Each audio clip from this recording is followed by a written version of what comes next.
You submitted your final context essay revision reflection last week, or your to-do list, what needs to be accomplished in the last few weeks of the class to present your best work.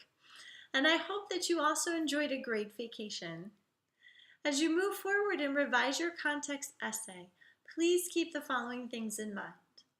One, you should be clarifying how your research affects your understanding of the theme. Right? This is a before and after. When I first read the poem, I thought it meant this, and now after I did all my research, I think it means this. The change might be drastic, right? From what you learned from your sources, you might think, I got this totally wrong. These people have convinced me that it's not about feeling good about yourself, it's about overcoming challenges. Or it can be really subtle, like, oh yeah, that was totally about treating people well, and now I have an even better understanding of that because the sources have enriched this for me. So there's a big spectrum for what the thesis might look like. You should make sure in your paper that you're explaining what that process of discovery was for you personally.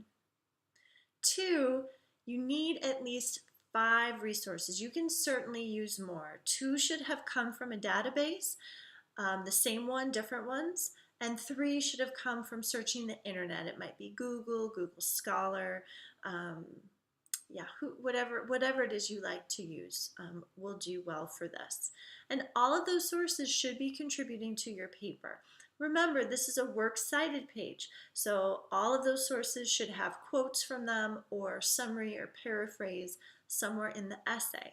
If they don't, then you would remove them. Right? So this is not like a resource or reference page as some other styles do. In addition, all of the summary, paraphrase, quotation in your paper should have in-text citations. Remember, all sentences are independent, so you can't just make a little note at the bottom. This comes from Smith and Clark, because I don't know which of those sentences in the paragraph do. So pay close attention to how you're citing your work in these last weeks. There are resources to help you with citation in eighth, absolutely, sample papers you can look at. And in the coming week, it might be a great time to set up an appointment with the Writing Lab tutor to review your source synthesis and citation MLA formatting. If you've not yet had an appointment, you would get those 5 bonus points for your first session added to your paper. And if you've already worked with someone and you really enjoyed that tutor, you could sign up for a face-to-face or distance appointment with that person again if it works with both of your schedules.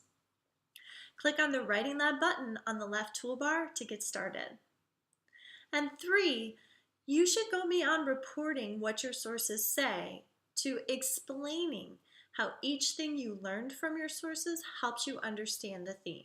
So watch for paragraphs where there's a big, huge chunk, a big, huge quote, or you just summarize, this is what the article says. You want to identify those moments and spend time with them while you revise. The point of your discussion, right, is to demonstrate that you can synthesize information from sources to support your understanding of something. It's an important skill that you will use over and over again in the future, where you take only what's needed from a source to support or develop your own point.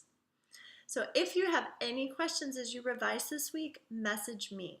Work with a tutor, ask classmates, you can contact a librarian. We are your scaffolding. We are here to support you as you complete this very important paper in the course. And I look forward to seeing what you create. I hope you have a great, productive week. Thanks.